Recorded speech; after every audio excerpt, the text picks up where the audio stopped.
afternoon, colleagues. For those of you who don't know me, my name is Ellen Price, Senior Director, Library Information Services. It gives me great pleasure to welcome you to the launch function of Library Research Week 2016. And I was trying to think, it's the fourth one, right?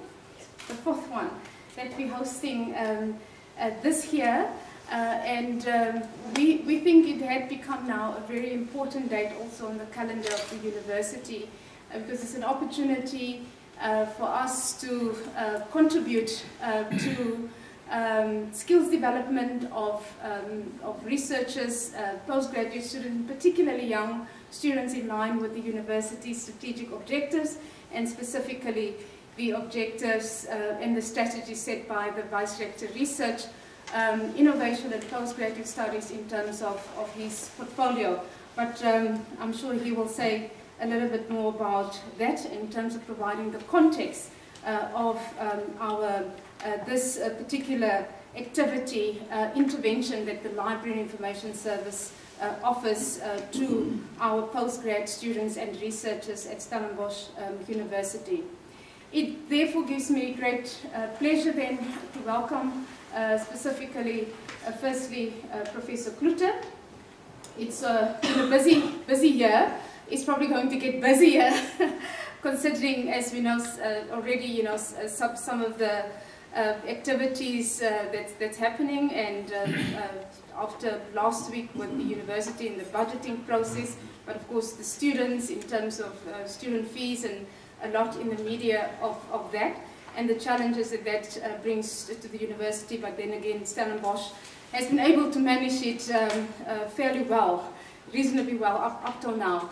But so I know he's very busy, so it's a great pleasure for us that he made time, and I think it's probably the first time that we have a Vice Rector for Research that whenever, and I think all of our divisions who falls within the portfolio of the Vice Rector Research do know that any point in time that we call on it, because he sees that certainly as a priority, not just in terms of showing the support, but then also as the leader with regard to this portfolio at the university. So we're very pleased that Professor Kloete, and he's going to also say a few introductory remarks around Research Week, and as I've indicated earlier on.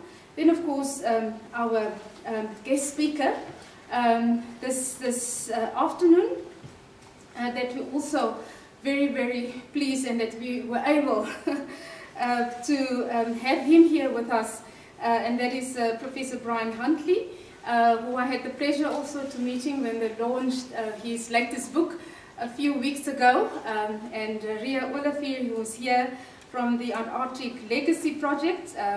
This is also a partnership in a project that the library had been very much involved in, but we have actually asked Professor Huntley, we thought it's just appropriate that we would like him to start not just as an author, as an academic, but particularly in terms of our theme of this year, which is, as we have indicated, and I was trying to look for that also earlier on, sorry if I could just get a copy here, which is fine-tuning your research.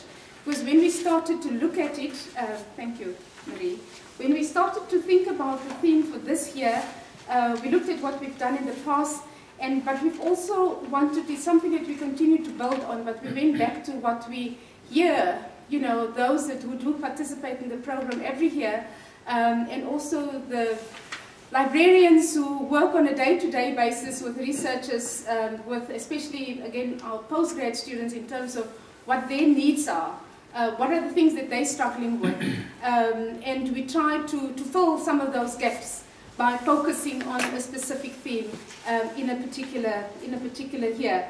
But in addition to that, more and more as we live in the digital world, we also putting a lot of resources into building our digital collections, making our research more visible, not just to our own students and staff, but also sharing that with the rest of the world, and make it discoverable, visible, and of course that also leads to further research. It also leads to more visibility, and of course we can also through that have more impact in terms of more people using the research that is being done and the collections that we preserve and a lot of investment that we're making into that. So we wanted to focus also on those unique collections, because it not only make it visible, but we also bring researchers from other parts of the world to our university, or that they can access this information, and that also attracts them. Also leads me that we can actually attract people to actually come to Stellenbosch University. So we wanted to focus on our research collections, our unique material, and how that helps us also not just giving them access coming here, but it also helps us to think about and the planning in the future, because that is what knowledge is about, so that it can help us to understand where we are today, but it also helps us to understand where we have to go. So that's why we have the speakers that we have this year, but particularly in terms of our guest speaker, that we have Professor Huntley here, so that he can talk to us and share with us, some of those things. I'll say a little bit more about him later on. And then we also want to just welcome also other senior members of staff, our other stakeholders, partners in terms of research support services at Stellenbosch University, IT, Postgrad International Office, and then of course the research division. We really worked as a very good team at Stellenbosch to provide comprehensive and a holistic and a sort of like a one-stop shop that students can know, and researchers where they have to go for this, who provides what. And I think over the years we've developed that very well, and that we definitely know that we're making a difference, and we make it easier for our researchers and academics to do their research and to do their teaching and learning here at Stellenbosch, because of our combined and our collective efforts to provide such a service. Also academic staff who are here. I see one of the deans who are here as well. And then also to all from the students who are represented here, and all Senate Library Committee members, Research Committee members, and all our other special guests. If I have left out anybody by now, at this point in time, I'm sure I didn't, but everybody else is also welcome who are joining us this afternoon. So I'm going to welcome once again, and I'm going to hand over to Professor Peter now.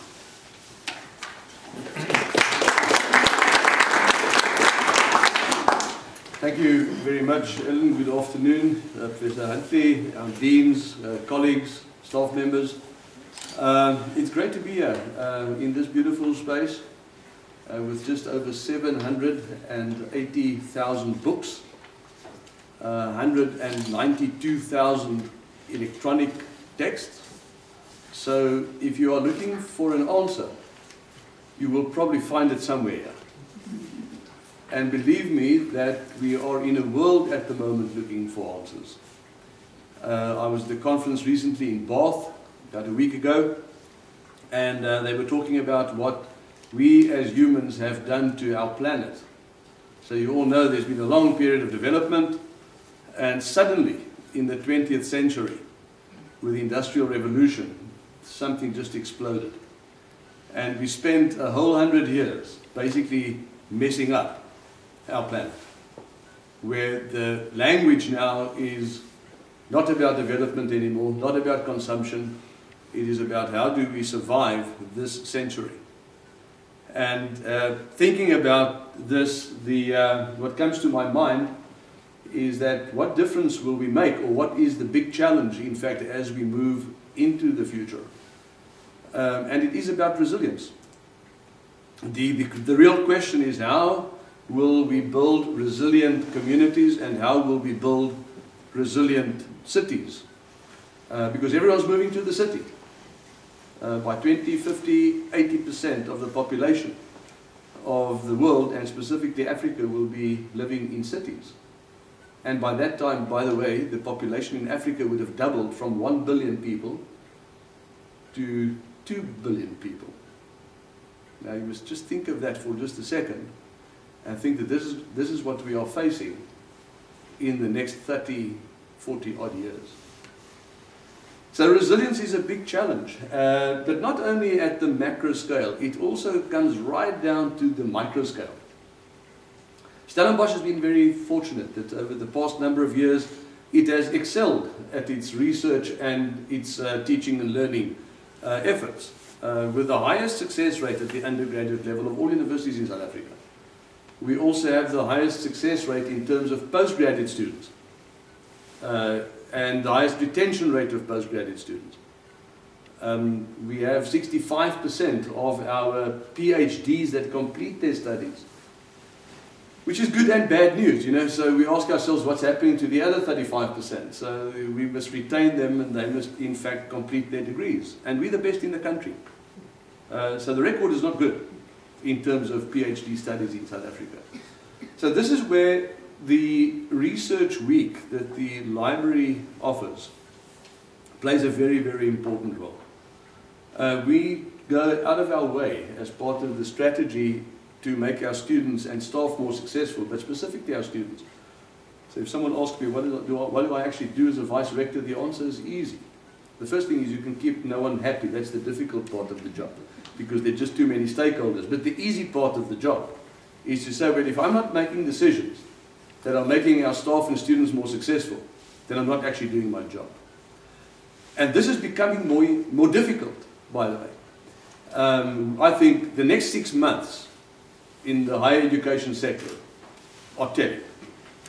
They are absolutely telling to what kind of university we will be in the future, not only our university, but it will form the shape and size of universities to be in the next 10 years, what will happen in the next 6 months. If there's a zero fee increase, which is one possibility, we will have a different shape and size next year. Not at this university only, but at every other university. And I suspect that some universities will actually close their doors. So we are looking towards an interesting 6 months. So we have to look at resilience. How do we make our enterprise here resilient for future generations? And how do we help our students to be successful?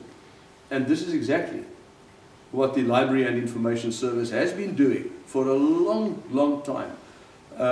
If you look at the library that you are in here at the moment, and I will challenge you to go to any library at any university in the world, whether this is Cambridge or Oxford or Princeton or any of the universities. And this is right up there with the very best in the world. But to keep it there is a challenge. If the economy goes down, and we have what happened to the exchange rate in December, it costs us money, because it means we pay more money for the books that you see on the shelf here, substantially more money. And we've been able, in those times, to keep on investing because of the decisions we've made to put some of our investments offshore so that we can actually compensate for the exchange rate, so that our students can get the benefit of walking into a facility, which I think they take a little bit for granted until they visit somewhere else. And we have a world-class facility here, and I want to congratulate and thank Ellen and her team, and many of them are in fact here this evening, for the absolute professional way in which they deliver on the service that they offer to this university. And the academics that are here, I don't have to in fact convince you about this. So that means my time is up. So continue with that, and the training effort that goes not only from the library in this research week, but from other divisions as well, specifically the research division, which get external funding, by the way, for the training here. So this is not taking anything away from the academic enterprise, it is complementing the academic enterprise. The money is solicited from the Mellon Foundation and many other foundations in the world, the National Research Foundation locally, to support our academic enterprise here. And it takes hard work to go, in fact, and to bid for that money. And when we get it, all of that is plowed back into the academic enterprise at the university. It takes people, it takes time, and it takes resources to build the kind of library that we are in here today. So I really hope that this week will be successful, Ellen, as successful as all the others. I received this report here today. This is the annual report of the Library and Information Service. I hope there are enough copies for people to take copies with them when they leave here this evening. And take just a few minutes and read this report and look at what is going on here. And it's something you must cherish, it's something you must maintain, and it's something you have to keep on building. If we want to build a resilient Stellenbosch, a resilient Western Cape, a resilient South Africa, and a resilient Africa, you cannot do it without having facilities like this, which gives you that access to the knowledge that is embedded in these books that we see around us. So, thank you for organizing this, Ellen, and good luck with this week, and thank you to everyone here that is here to present a lecture and to participate in helping our students and staff to be more successful. Thank you very much.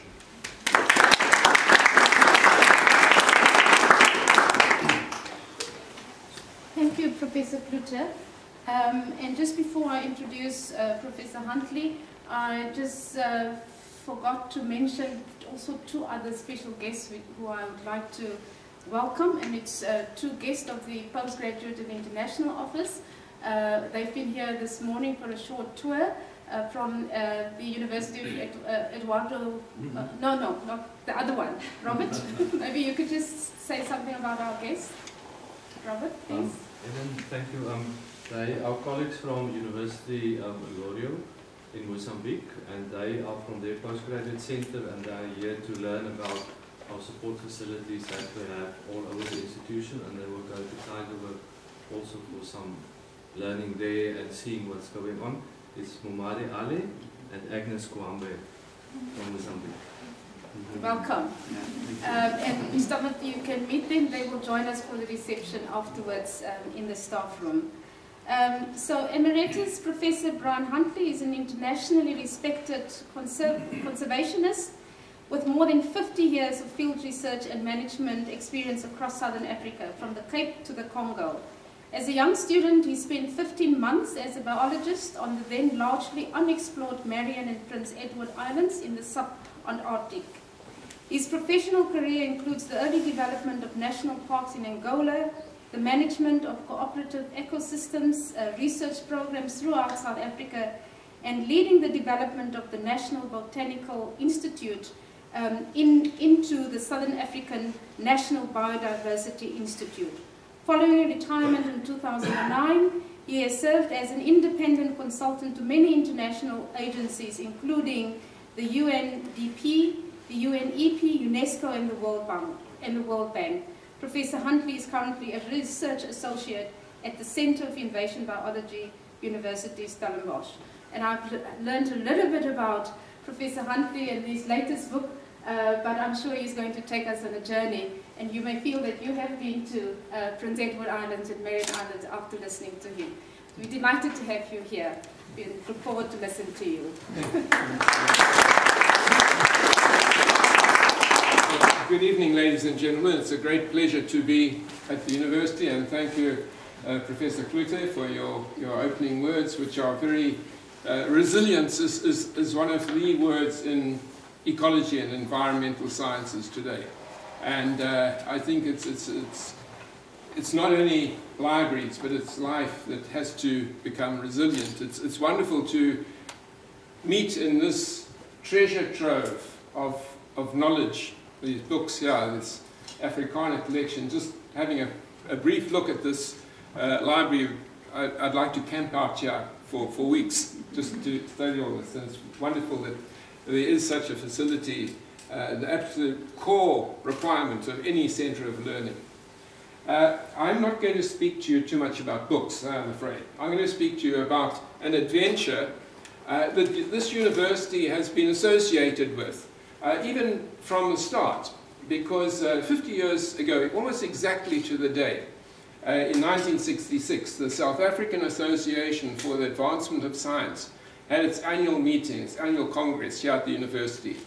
And the 6 biologists, the 6 scientists that were on the first expedition to Marion Island presented here at the university the early results from this first expedition, but has also, subsequently, the university has had a very, very major role in Antarctic research, both in the Antarctic, but especially at Marion Island. So this link between the island and the university is powerful, and it's going to be reinforced by the work of the Antarctic Legacy of South Africa project, which is accumulating all the knowledge, all the documentation, all the photographs, all the transcripts together to house them ultimately, hopefully, at the library. To join, we've seen at the entrance a small exhibit of some of the Antarctic collections that are housed in this university, and these are the basis of our intellectual intercourse with our predecessors. I'm going to speak about the unique research opportunity that South Africa has in the Sub-Antarctic, on Marion and Prince Edward Islands. It's going to be a bit anecdotal of how life was on that island 50 years ago, and what it was like to be a young student. I went down when I was 20 years. I just finished graduating at the University of Natal, and at that stage there was no literature on the island. What we have is the product, if I get this right, let me just see, I push this button. Yes. The product of the expedition was a monograph. I see there's a copy on the table there, which brought together the work both of the research team and 30 international scientists that put together, at that stage, the knowledge base of this Sub-Antarctic island. But more recently, the University of Stellenbosch Press has brought out this very, very detailed synthesis of all the knowledge accumulated over those 50 years of science investment on the islands. And then the University Press has also brought out this very beautiful popular book on the islands, a wonderful descriptive account on the biology, natural history, and history of the islands. More recently, with the Antarctic Legacy project, and working with Ria Olivier and with John Cooper of the Legacy project, we brought out a book on the actual transcripts from the diary that I kept on the 15 months I spent on the island. And so that's sort of popularizing the interest and the experience and the excitement of working in a place like Marion. Where does this all start? Where does this enthusiasm and excitement come from? If one's got to look back, and the library here is the place to do it, at the early writings. And one can't do better than going to Charles Darwin. You know, he was also he was 23 years old when he embarked on a 4-year, nearly 5-year circumnavigation of the globe on the Beagle. Several decades before he wrote The Origin of Species, he wrote The Voyage of the Beagle. He left the UK, Portsmouth, on 27th December 1831, came back in 1836. But when he'd finished writing this book, he wrote as a young man, very, very interesting account of these 4 years of sea travel and exploration. He said that, in conclusion, it appears to me that nothing can be more improving to a young naturalist than a journey in distant countries. The effect ought to be to teach him good-humoured patience, freedom from selfishness, the habit of acting for himself, and making the best of every occurrence. So there he was describing this sort of the formula of generating research focus, research energy, research inspiration. And this was, you know, as a young man going around the world before he became the famous person that he ultimately became. Now, I was a young man, also 20 years old. We left Cape Town with Professor van Zunderen-Bakker, this gentleman here, a Dutch scientist who set up the science of paleoecology, looking into the past 20,000, 40,000 years of Africa's climate and environmental change. And his son and I were the biologists that spent 15 months on the island. This was the team. It looks like a Scandinavian football team with those jerseys. But We, after the main team, which included, interestingly, another Stellenbosch University academic, here's this, I'm doing this right now. Dr. Wilhelm Vervoet, who was professor of geology here for many years. We came to the university, as I said, in 1966 to give our presentations of our first results. For those who are not familiar with where these islands are situated, here we have Africa. Here we have what's called the Antarctic convergence that is around Antarctica, and there's a string of islands around in the deep ocean, in the mid-ocean, including Marion and Prince Edward. Far away, and to get there is quite an exercise. This is going down on this little ship we had. That was the first sight of the island. Important to tell you something about the island. The island's about the size of the Cape Peninsula, about 30,000 hectares.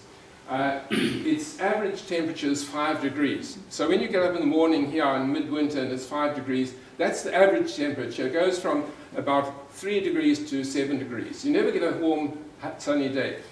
The photographs you see all look like happy sunny days. There are only a few weeks, oh sorry, let me just go back. The average rainfall is 2.5 meters of rainfall, falling on 311 days a year. Every day is wet, and every day is windy.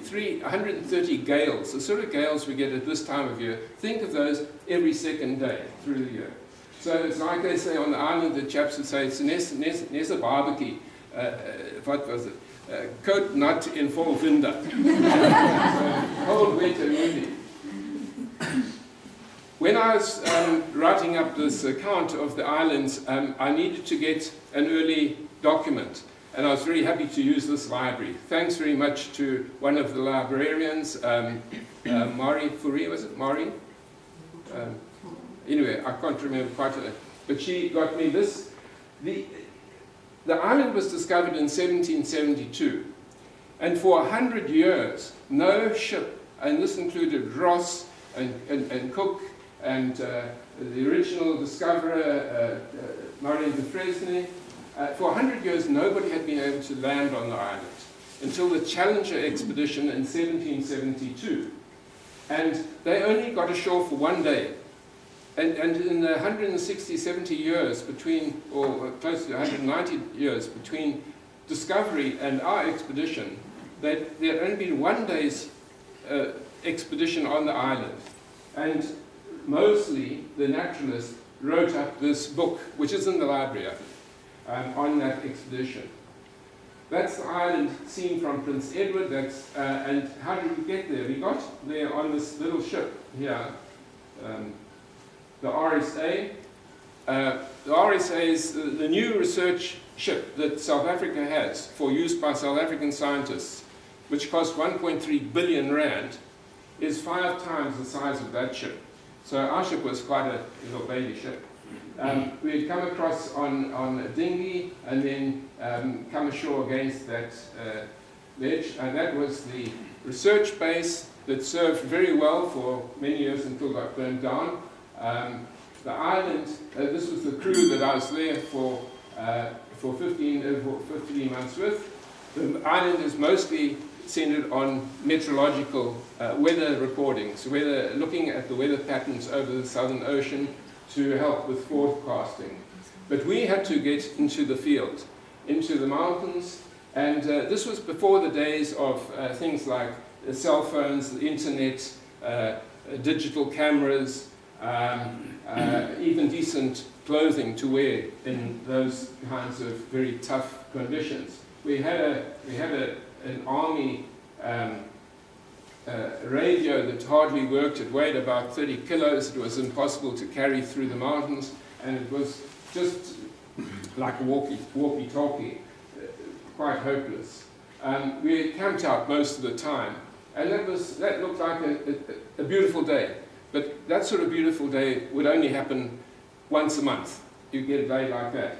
and then you'd come back, and that was what you'd find. A gale had come by and flattened the tent, and you were like 2 days walking through mountains and bogs and to get back to base. But it was a wonderful island with stunning scenery, stunning coastlines, the mountains. That looks like a piece of grassland, doesn't it? You think you'd just walk straight across that, excepting it's a bog.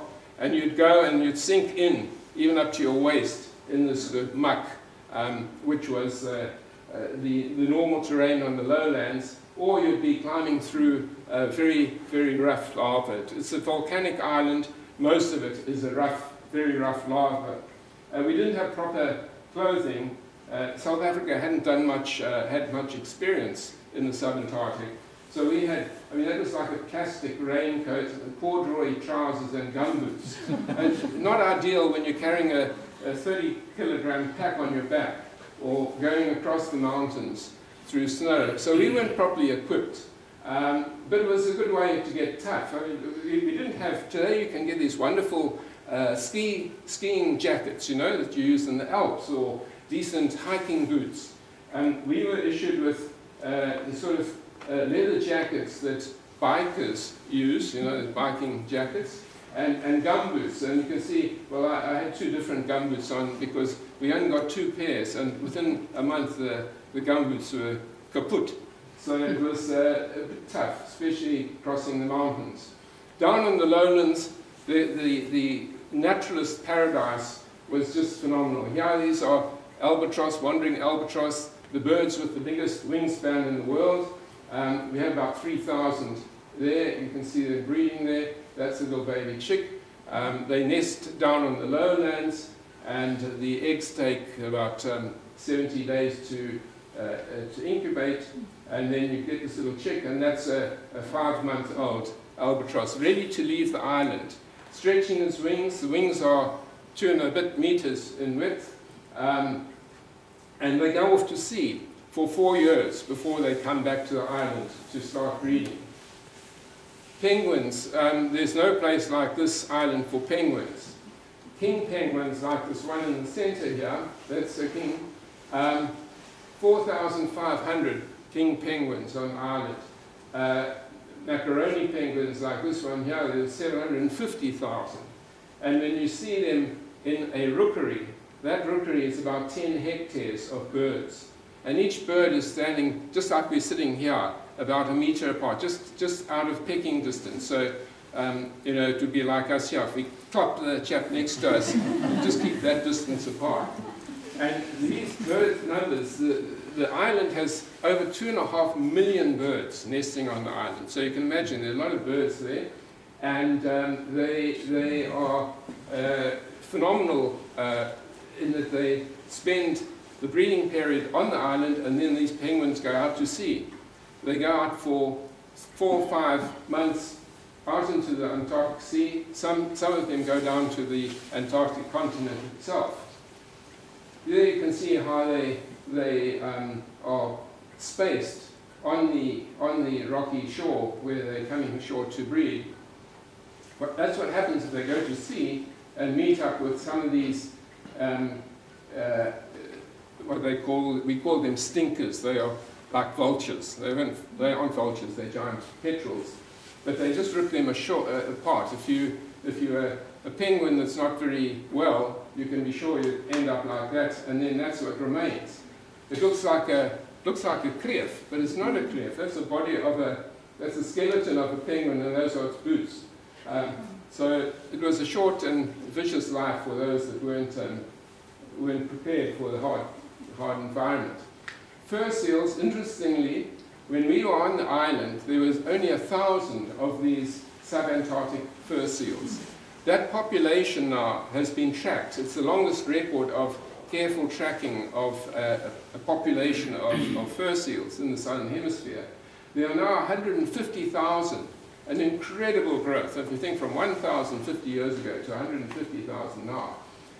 It's both because of protection. The islands used to be in the 18th century, 19th century particularly, sealers would go down and slaughter seals for, in the case of these fur seals, for their pelts, very nice warm coats, and for the elephant seals for their blubber.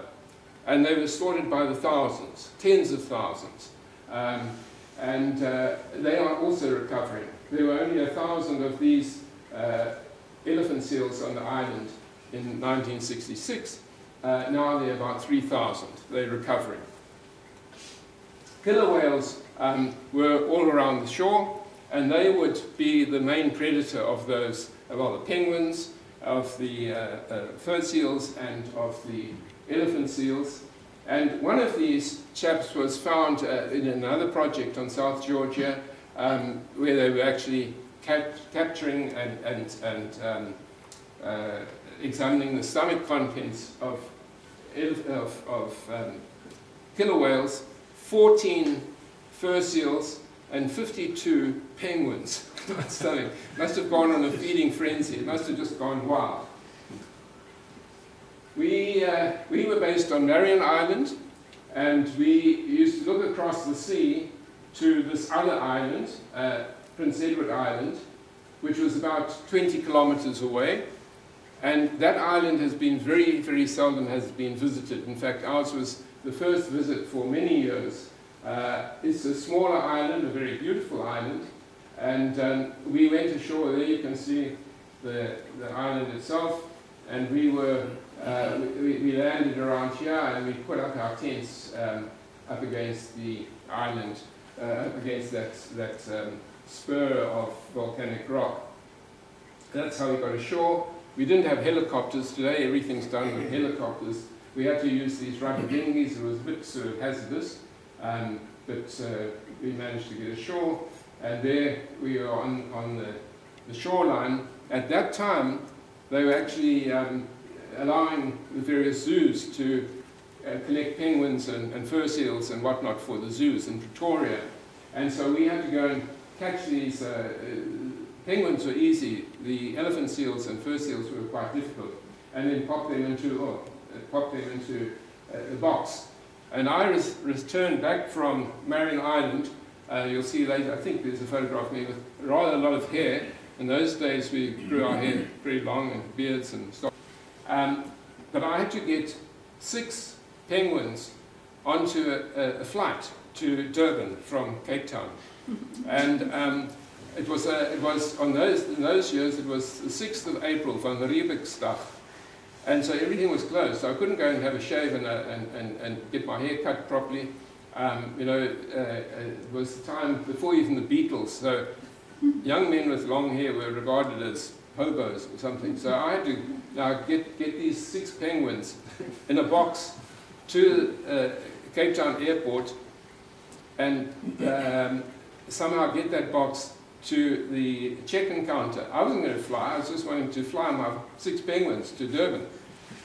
And the people around were just looking at this a lot. What goes on here with this hairy chap with these birds making a noise in this box, and he wants to send them unaccompanied passengers to Durban. But eventually I got them to accept them, and they flew them to Durban, to the aquarium in Durban. But it was quite a bit of convincing I had to do to get them to accept them. It would never happen today. Those were our tents on Prince Edward Island. And one of the things we had to do there was to establish the position of the island, because nobody had done a proper survey of Prince Edward Island. Ships like Captain Cook, when he came past in 1775, he had, from the ship, got the position of the island almost exactly. This was Otto Longenegger and Wilhelm Verwoerd positioning the island and producing a map for the island. We also wanted to look into the Paleo History. Professor van Zunderen-Bakker was, as I said, the world authority on the climates of Africa. And how we did this was we had a corer. It was like on the end of that pole there. I was standing in this sort of marsh. And you push it down and turn it around and get a core of peat. And then that could be taken back in sections. And then the pollen grains of every little centimetre of that were examined to see the composition of the flora, and then by getting it radiocarbon dated at CSR in Pretoria, we could see that we got about an 8,000-year-old core to tell the history of the islands over that period. More importantly, though, what we found was that the island had been glaciated. The islands were erupted out in this mid-ocean ridge about 500,000 years ago. Volcanoes came out and the islands were formed. What happened after that is that it got glaciated through the ice ages. And the glaciers, these big ice rivers, would push down and scour the rocks underneath them. So there you've got the scoured surface, polished smooth. It was, let's go back. It was the smoothing off of the island, and then another volcano would come up, like that little one up there. You see these various volcanoes, that black lava, coming after the ice ages. And so we could establish the age and the sort of climatic dynamics of the island over that period. One of the very interesting bits of research done here at this university was they discovered this little beetle, which through the molecular genetics laboratories here, they have been able to date back to have arrived on the island about 450,000 years ago. And talking about resilience, this little chap was incredibly resilient for that and its offspring, because it would have been brought in by wind from South America 5,000 kilometers away. But this chap survived. And the genetics of that species and the other species has been enabled the university researchers here to unravel the history, the island's climatic history. So even a small little thing like a beetle can add to our knowledge of the island. I wanted to find out more about the vegetation zonation and the climate, the weather patterns going up the island. And we're talking about focusing your research or fine-tuning your research. Well, I could have learned something about that, because I was told, my supervisor, Van Zillenbacher, said, well, we must get a weather station up in the mountains. So I said, yeah, okay. I'm on Marco Plan. So I took a Stevenson screen on my back, and that's quite a heavy thing. And to take it up to the top of, or let's go back, to carry it up to the top of that volcano was a bit of a challenge, but we got it up there. And there you see, we set it up on the top of the mountain, and that was 1,000 feet above where we were. So we could get, and I had another one at 500 feet. So we had at sea level, 500 feet, and 1,000 feet. For 3 months, through midwinter, my wife reading my diary said, but why did you have to get up at 5 o'clock every morning, through this winter? And because I had to go up to the top of that hill, well, it wasn't a hill, a mountain, the volcano, and check that the hygrothermograph and the thermometers and everything were in place. Half the time they'd get blown, get blown away. But I did get 3 months of recordings which could tell me that the temperature drop over Marion Island was, I think it was 1.4 degrees per 100 meters above each 100 meters you go up. I could have got this out of a textbook. You know, if I'd gone to my library, I could have found this answer. I could have made my life a lot less miserable than climbing this mountain in the snow and the rain and gales. But you know, as a young researcher, if you don't go and study your topic very carefully, you can waste a lot of energy. While I was climbing up the mountains, my colleagues from the weather service were out fishing. Today you aren't allowed to fish. You aren't allowed to do any of the environmental regulations on that island are the most stringent anywhere in South Africa or in Africa. But these guys would go and fish, and they occasionally kill a fur seal to get a skin, or do some things which were not environmentally correct. While they were fishing, I was digging. Because at those days, now today, University of Stellenbosch will send a team of about 20 chaps down there. Chaps, when I say chaps, men and women. We had no women down on the island.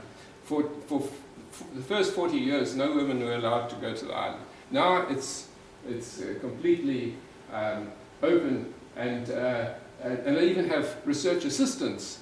I didn't know what a research assistant was. I was a research assistant, so I had to do the digging. One of the things that I read in that article of Moseley from 1872, he went onto the island and he spent 1 day on the island, and he wrote fantastic descriptions of things. It was amazing. They just chose, it was Boxing Day, 26th of December in 1872. They scrambled ashore, they got up there, and he went around, and these little cushion plants, yeah, called azarella, it's just like a cushion, very hard. He took a thermometer and he stuck it into this cushion, and he said, you know, it's very warm in this cushion. This must be some special biological process that it has to keep warm in this. So I set about testing that. So I had a very big and comfortable thing to carry, but it was a very early version of electronic temperature recording device with thermistors, so I could have 5 thermistors. And what I found was what he said was right. This line here is the air temperature, which on a very nice sunny day got to about 10 degrees centigrade on there. But in the cushion plant, it was 25 degrees. So those cushions could warm up 15 degrees higher than the air temperature.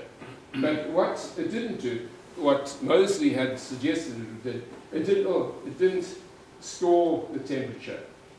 As soon as the sun went down, and as soon as the wind came up, everything went back to a mean temperature. Everything dropped down to air temperature.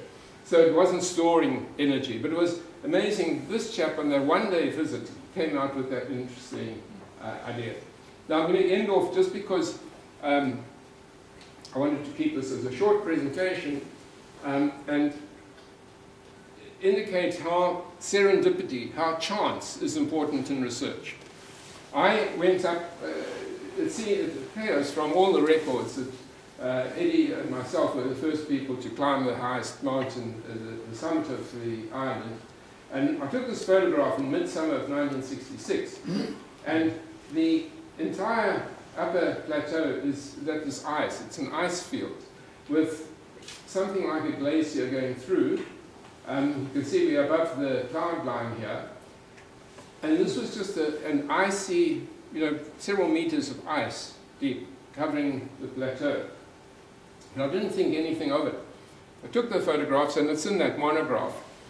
And 40 years later, Michael John, a researcher at Rhodes University, sorry, let me just jump forward, visited the island and took a comparative photograph and surveyed the area, this area, and found that all that ice had melted. There's no longer an ice plateau.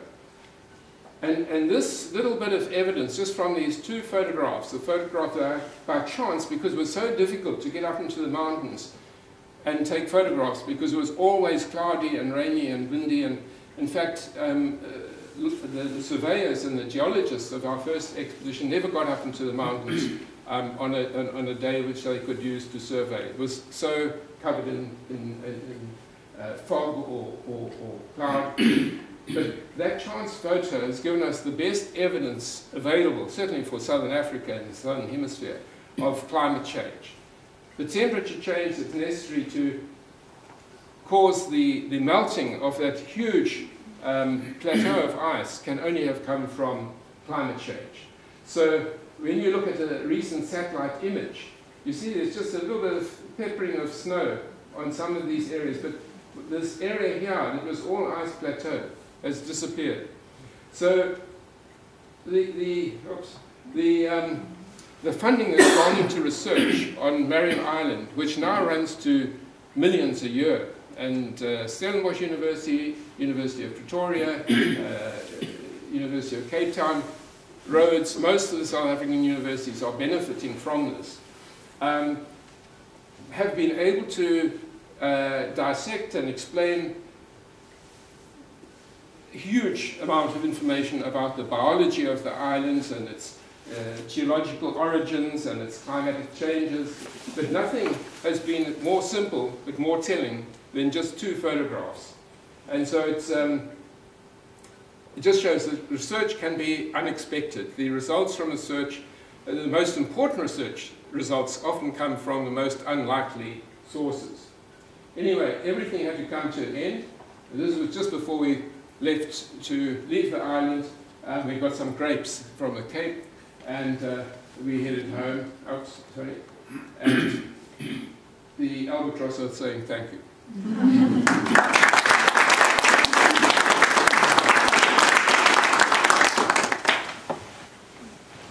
Well, you know, I'm sure everybody feels we can keep on listening to you, and I was just saying to Colette, because we say this every year, and I'm afraid we didn't do it, you know, it's like we have to capture this, because I think, you know, there's so many more which we should and then put on the website, you know, that, you know, students, and I'm sure even, you know, in other parts of the world, would really, you know, be enthusiastic and get a sense of, you know, in terms of research and what we just talked here about.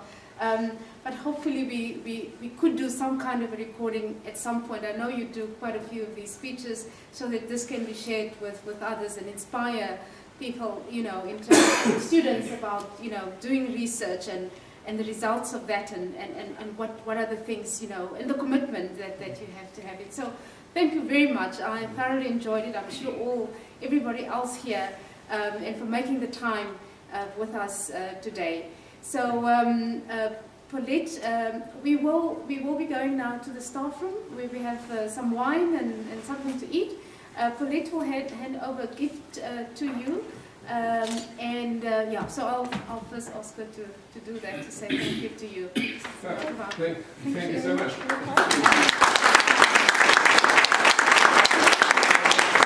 We actually have, as I was first guest kick-starting this, so while you actually, because we couldn't decide white or red, so we'll give you a red and a white from the university.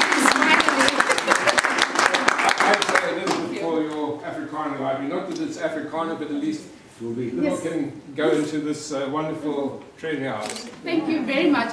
And Ria, are there still, is she gone already? Are there still copies available to buy as well? If anybody is interested in buying this, it's the CIB, the Antarctic.